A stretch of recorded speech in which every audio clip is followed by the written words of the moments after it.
Welcome to Topic A, everyone. I'm your host, Gary Perna. This week on Topic A, I'm joined by Hazleton Mayor Jeff Cusat and Police Chief Jerry Speziale. We're going to talk about some new initiatives happening in the Hazleton Police Department and what they're doing to move the city forward along with the police department. We'll be right back. Stay with us.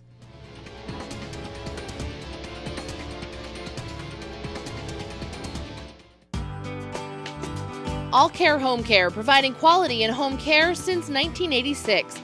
Call and see how their team of licensed physical therapists, skilled nurses, speech, and occupational therapists can provide you with exceptional service in the comfort of your own home. They also offer dietitian, home health aide, and medical social worker services. You have a choice in your health care. For safe, friendly, qualified care, call All Care Home Care today and let their team begin taking care of you and your loved ones.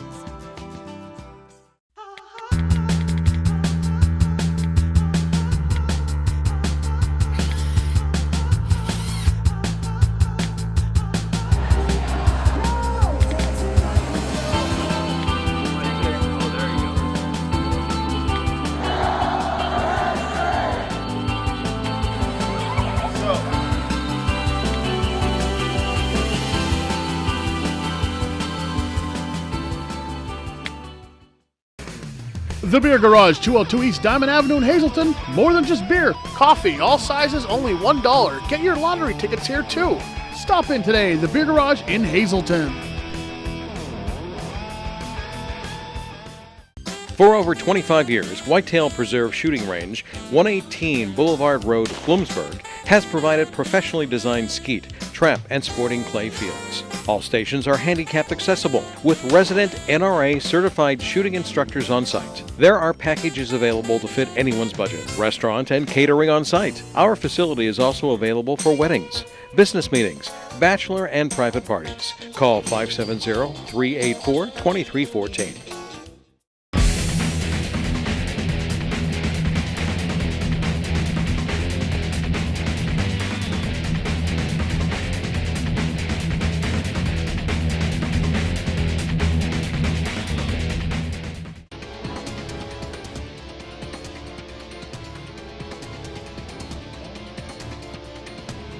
Welcome back to Topic A, everyone. And I'm joined by Hazleton Mayor Jeff Cusat and Police Chief Jerry Speziale. We're going to talk about some new initiatives in the police department and what they're doing to move the Hazleton Police Department and along with the city into the 21st century. So welcome back, guys. And this is kind of a monthly thing now. We're going to talk about what's going on and how everything's going. So first I want to talk about the tip line. The last show we started is when we unveiled the new police department website. The tip line came on shortly after that. You can text your tips in. So Chief, how is that going? How is the technology part of this new plan going for the city, and how is it working? It's going tremendous. People have adapted very well to the text for tips. Those that don't use the phone use the internet side of it. But I can tell you that we've had a substantial amount of tips come through on the tip line, and then investigators are able to communicate back and forth, and then go out there and combat the crime. So it is definitely fruitful. We've been able to make numerous communications between anonymous, tipsters that have been providing good information about crimes throughout the city. Mostly drug crimes are the gist of it. But they have been very, very helpful, and they have been guiding and directing, the focus of enforcement here in the city. And when this first came on board, a lot of people were kind of like, well, some of the older population were kind of like, I don't know, this is kind of a new thing. But this has been something. I know the commercials have been running on our channel nonstop. Some of your police officers have said, this is great, because we're able to, connect a couple things together and say, okay, now we're seeing where it is. We're getting multiple texts from, multiple people saying, they're seeing this activity going on, they're seeing that going on. So that's a great thing because now they can kind of pinpoint when things are happening. Yeah, it's very good. Like you said, it's another piece of the puzzle. So we may have had intelligence that there were drugs at a specific location. Now we're getting 4 or 5 tipsters, and people are sending photos, people are sending information, people are sending plate numbers, they're sending us times. So now you're able to really kind of zero in and bring it a lot closer and know that, when you get that one call about drugs being sold at a specific area, You know, other people may not call in, but when you have 4 or 5 tipsters calling in, sending you photos, sending you plate numbers, now the reality of what's transpiring there becomes more of, you know, a reality that the fact that drugs are being sold or whatever the issue is that they're reporting. Now, I know you've been on the jobs here in Hazleton since January, and a lot of changes have come forth, you know, looking at making this, you know, a safer place. And I know we saw some busts, we saw some arrests being made, and, you know, we get the press releases and there's always a statement from you, which is nice because now we're seeing, you know, the police chief being involved in it. Seeing that and getting the information out there, commending the police officers has to be, you know, #1 priority. People can see that these officers are doing their job 24 hours a day, and, you know, they're not letting anything go. They are seeing it. They're cracking down on speeding, on people coming through the city, which, you know, could lead to bigger arrests moving forward. You know, I believe in the broken window theory. So, you know, the smallest crime leads to the biggest crime. So the officers are an extraordinary group of talented individuals. They're out there doing the job every day. Regardless of whether it's the patrol division, the crime division, or the narcotics division, they are out there doing their job, and they're doing a phenomenal job. These are really a talented group of individuals. I have had meetings with the entire staff, and now tomorrow I will have a supervisor meeting. Now that supervisor meeting will be geared towards, we went to Crime Watch, and we'll go to another one tonight. Some of the information that I'm getting from the Crime Watch is how I'm going to base my strategic initiatives on how I want them to go out and police now. So that's exactly what's happening. It's information coming in, and then me going back and saying to the supervisors, this is what I expect from the rank and file, and this is how I expect them to police strategically so that we can remove the problem.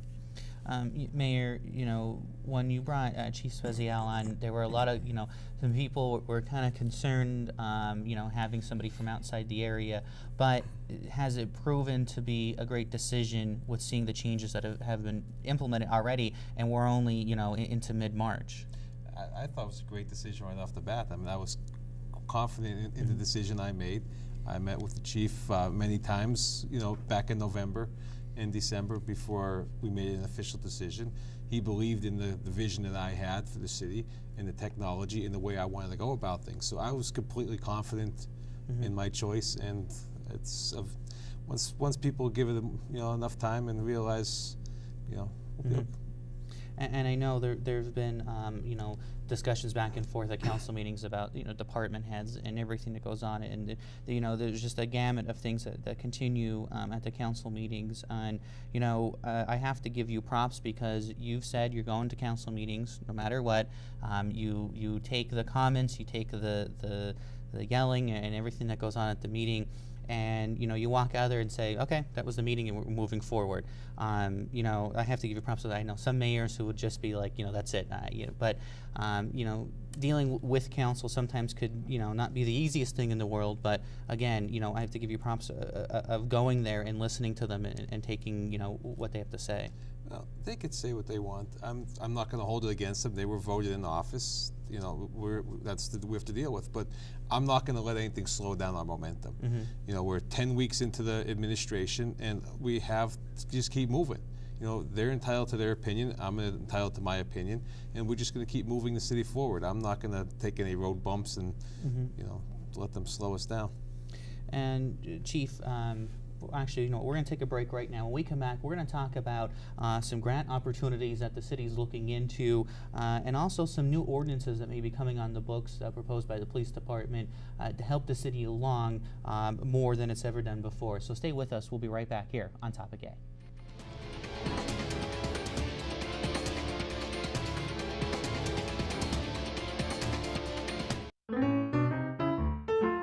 Hello, I'm Paul Esposito Jr. from Victoria's Candies. My family has been serving the Hazleton and surrounding area since 1934. Our secret family recipes and time-tested techniques of making fine candy have made Victoria's Candies your choice for nearly 4 generations. We specialize in Easter baskets and hollow-filled eggs, and we make our own chocolate molds, like the Easter Bunny, the Last Supper, the Cross, an iPod, a cell phone, or a guitar, just to name a few. Shop where the Easter Bunny shops, Victoria's Candies.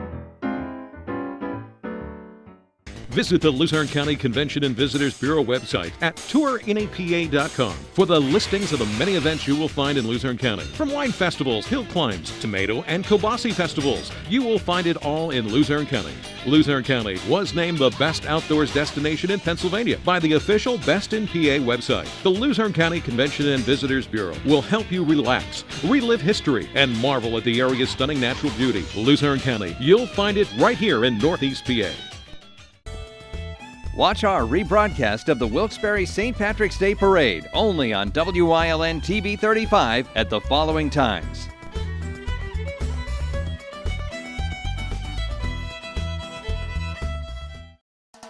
If you're not in danger and you see a crime, text 274-637, 274-637, 274-637. Send your tip, take them off the street. Text 274-637. Send your tip, take them off the street. No one will know your identity. Now helping to solve or prevent a crime is just a text away. Text my tips to the word crimes and let the law help you.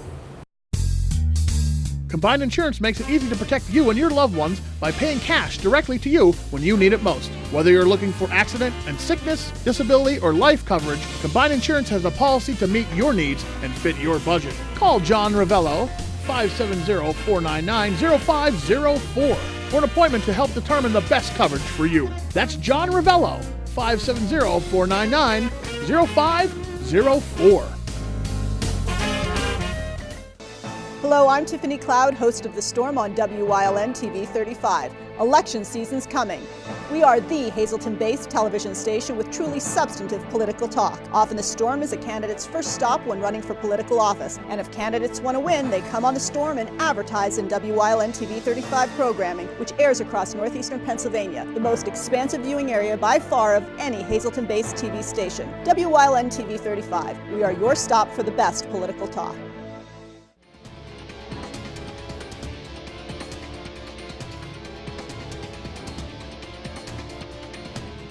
And welcome back to Topic A, everyone. I'm Gary Perna, and I'm going to continue our conversation with the Chief and the Mayor. Chief, you said recently that you're looking into a lot of grant options for the police department, whether it be funding, to get more officers on the streets or provide, service through other means. So I just want to ask you, where does that stand, and how many grants have you looked into so far?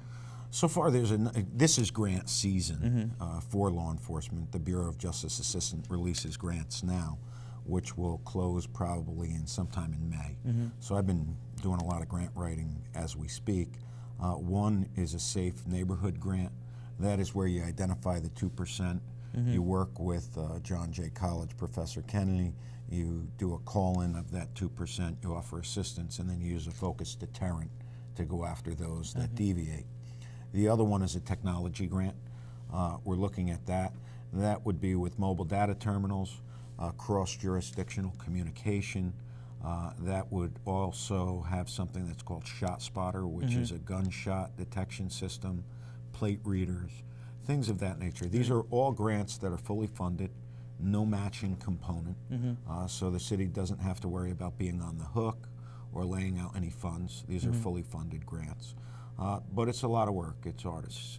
It's a tremendous amount of work that each grant takes to specifically write it. So, when you talked about the grant, you said the license plate, the readers, the shot one, are they something that would just be on cars, or how does both of that work? How would that, if the city would be awarded a grant, how would they work? What happens with the ShotSpotter is it's a company that comes in and puts sensors around the city, and then it measures. It measures down to the caliber of a gunshot. So if a gunshot was to go off, in the patrol car you would see, as the gunshot goes off, it would give an address. The second the shot is fired, it would put a map up and zero down with a red dot as to where the shot is, so you know where the crime scene is. So you could be around the corner, and then a gunshot goes off outside. It'll come onto your phone, it'll come onto the computer in the car, it'll come into communications at the county, and before even somebody gets an opportunity to call 911, you're on it. And it also has a part or a component that has cameras. So now imagine you can see that shot come over live. Mm-hmm. You can hear that shot come over live. You can actually replay it. And the camera will zoom down on the map so you know where you're going, and you see on the camera the person running away from the scene. Oh, so that technology Yeah. is just so advanced. We have it in the city of Patterson, and it works very, very well. And you know, a lot of people over the last couple of years, the biggest thing was getting cameras into the city, so people, the police department could go back and watch again if somebody saw something going on. You know, how's the camera system working in the city? Is it still a useful tool, the cameras that we have set up currently throughout the city? I would say they're avid, because what happens is cameras and technology, as you know, changes daily. What we need to do is we need to, in that technology piece, get a number of servers, because your cameras may be different than another home's cameras. There's basically 3 servers that you need to encompass all the internet technology capable cameras. Okay. And then once we get that, we'll be able to bring them in to the police department and then streamline them out, again, to your phones, to your police car. So someone in a patrol car could be on Church Street, and they could be watching Wyoming Street while they're patrolling. You know, so it just gives you a broader spectrum of where you're able to see before you respond, maybe why you're going to respond, maybe check on a location that's a hot spot. It just gives you more eyes and ears, as well as the community. And I want to ask actually both of you, and I'll go with the mayor first. Since you opened the window at City Hall, and how has that been going? And you know, what is it? You know, how has it been helping the people coming in? I know the cadets are there and part of that. So from the mayor, your standpoint first, you know, how's that going, and what are you seeing? I think it's going very well. A lot of positive comments, people coming in, you know, the communication's there. People aren't afraid to come in and speak to an officer. So I think it's going very well. Just. And Chief, you said, you know, it's been nonstop. Today it's been packed. Today, I mean, it was just nonstop. You know, people were there all day long. So they've just been coming in all day long. But you know, again, it's that component of legitimacy. Somebody walks in, they expect to see an officer. Right. You know, they push the button, somebody's talking to them immediately, a police officer can come out and speak with them. It works very well. Is the partnership with the cadets going well as well? The partnership with the cadets is going very well. Everything's been running very smooth. You know, I think the people really appreciate the fact of having a police department that's there 24 hours. Wonderful. That's accessible. And you know, I want to move on to the ordinances that you're looking into, and one of them deals with towing and you know, having to come to City Hall, if I understood this correct. So how would that work? The way it works is, if your car gets towed, whether it be impounded, whether it be you have drugs in it, a drunk driving, an accident, regardless of what that car is towed for, we have a responsibility and a liability on us. If we allow somebody to park a car that's a drunk driver, let's say, and then that person goes and then comes back and gets that car and is still drunk and drives away, we allowed that car to remain on the street. Or if somebody leaves we leave that car in the street and somebody's radio gets taken out or damaged or somebody crashes into the car, we were the ones that chose to allow that car to be on the street. So now the city's on the hook. So we are going to follow the laws under the state of Pennsylvania. We're going to make sure that everything's towed that's supposed to be towed. And as a result of that, we're going to have everybody come back to us, have a release filled out, signed, checked, make sure you have a valid driver's license, make sure that you have valid insurance, make sure that you're not drunk, make sure that the vehicle's not being held for an investigation. All of those components for liability reasons to make sure that we do the right thing, and checking for scofflaws, wants, warrants, all of those issues so that we can properly vet the release of a vehicle. And Mayor, how would that work on the city side of it? You know, would it, you know, does it add more to the police officers, or you know, does it make it kind of, you know, like the chief said, it's still able that we have some type of control and see that the city is not on the hook for something? Well, it's another thing with the window being open. That's, you would have certain hours of the day to come in and have your vehicle released. So to come to the window, my car was towed on Tuesday. This is the incident number. And you know, they give us the information, we check to see if there's anything outstanding.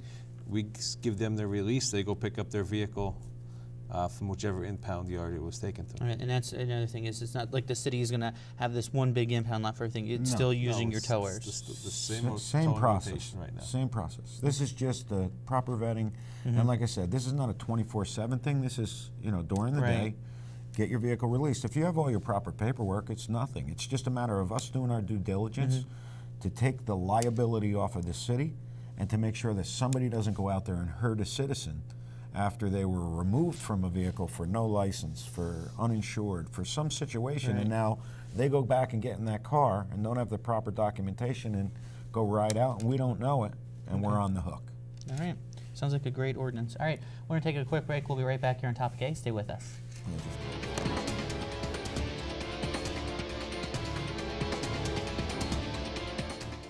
S.J. Kowalski is your Mitsubishi Diamond contractor. They can install a Mitsubishi electric, Mr. Slim ductless heating and cooling system. Mr. Slim systems are designed to make any living space in your home inviting. You can have a different temperature control for every room in your home. The money-saving technology can save you 25 to 50% on your heating bill.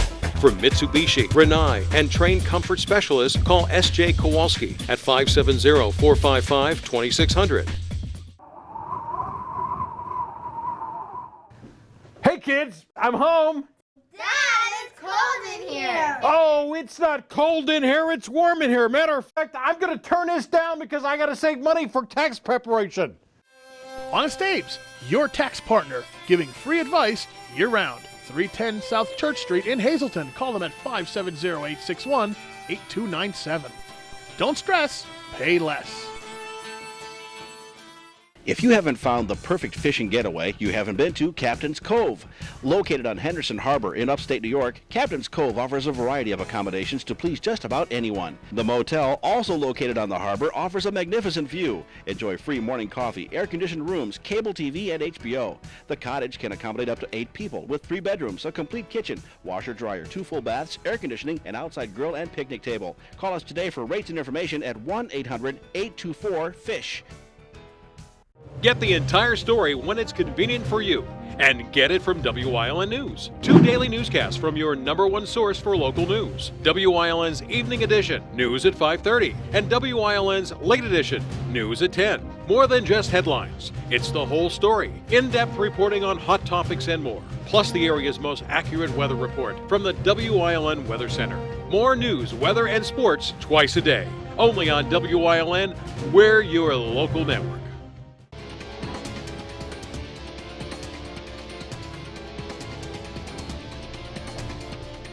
And welcome back to Topic A, everyone. In our last 6 minutes we have here, this year we weren't able to hire police officers, like you originally thought with the EIT and the property tax and everything that got shot down. But, let it be known that the city police department is still accepting applicants because there is a possibility moving forward, coming in at the end of this year into next year, if grants become available and if funding becomes available, that we're going to hire more cops.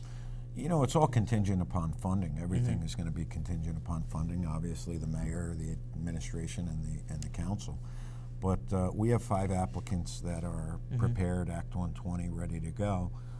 They've been through their psychological processing, and they're pretty much ready to go. The backgrounds are all squared away. They're looking forward to becoming part of the Hazleton Police Department, and we certainly welcome it. It's just a matter of the funding, the issues that we're faced with, and hopefully we'll get over that hump and be able to get 5 on and then move to the next phase. I am actively searching for some sources. I am in talks with some of the banks right now about taking a loan, which would be able to fund some officers for the rest of this year into next year. It's a proposal I'll be presenting to council within the next month or so, and there's still a possibility of getting 5 officers on the street. It would be nice if somebody would come in and hand you $1 million and say, put more cops on the street, and that's wishful thinking at some point. Well, it's the year after year is what we need, so that's the big thing. Yes. And to commend the police department over the last couple of weeks, we've seen traffic stops we've seen that have turned into drug busts, that they're finding heroin and stuff like that, and it's taken it off the street. And I think the first time I had you on, Chief, you said this is where it starts. We have to get these little guys, because these little guys lead to the big guys, and we can stop the drug problem. Absolutely. You got to go after the demand, because if you go after the demand, you're going to dry up the supply. There's no reason to stand on a corner and sell drugs if you don't have anybody to sell them to. So, between the towing ordinance, between the enforcement activity, I went to a Crime Watch meeting, and Councilwoman Mope was there. We were talking about a ordinance that was passed some time ago with regard to loitering for the purpose of buying drugs. Actually, today I know that she had that sent to me on my email. I downloaded it.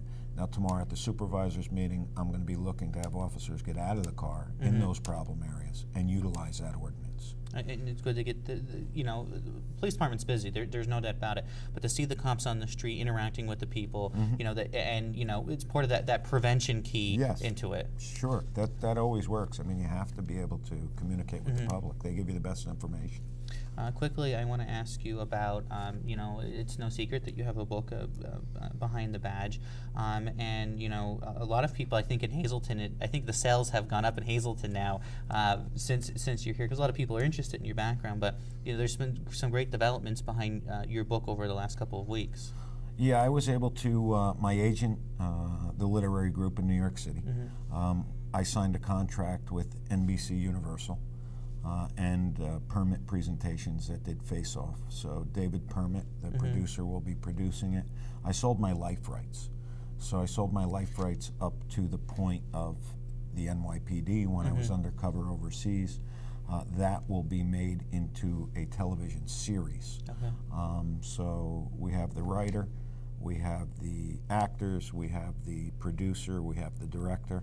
I flew out to Los Angeles last July, met with Oliver Stone and with a number of people from the industry, and as a result of that, I executed the contract about 2 weeks ago. So that's pretty cool, and it's neat to see them come around, come through. So Mayor, your police chief is just, not any ordinary guy. He's someone who has a lot of experience, and people are looking to learn from him. That's why I got him. And I do have all of his books. And you do have all of his books. I wiped out eBay this month. And listen, let me say, there's a lot of Hollywood hype in those books. I was never in the Meadowlands. Oh boy. Okay. We're at Bethesda. So, we have 2 minutes to close the show here. And Mayor, I ask this question at the end of every show when I have somebody on. But, what are you just looking forward to, this next month, even, through April and into May, with this city to move it forward? Just progress. We want to build the community back up. All the stuff that we've been going towards is bringing the community back together. We've going to meeting after meeting, Crime Watch after Crime Watch, trying to get everybody involved, because we all have the same problems. Everybody has the same potholes, everybody has the same criminals, and I just focusing on making the community a community. So that's where I'm hoping to be. Okay. Chief, moving forward? Moving forward, look, I think that you have to just continue on the path for a safer city. And whatever that takes, whether that's introduction of technology, whether that's grants, whether that's new strategic police initiatives, just keep going, don't stop. Make sure that the police department remains vigilant, the people remain vigilant, that we are out there in the public doing what we're supposed to do. And all of us collectively will make this a safer city. All right. Well, gentlemen, thank you both. I welcome you back, and hopefully you'll be back for the April month of taping of Topic A to talk about moving the city forward. A lot of great things to discuss, and of course, check out the city's website along with the police department website as well. And remember, the text for tips is still out there and active, and of course, that commercial is running throughout our channel here as well. That does it for Topic A, everyone. Thank you so much for joining us. Remember, this is where the community comes to talk and where the community gets informed, right here on WYLN. Till next time, I'm Gary Perna. We'll see you later.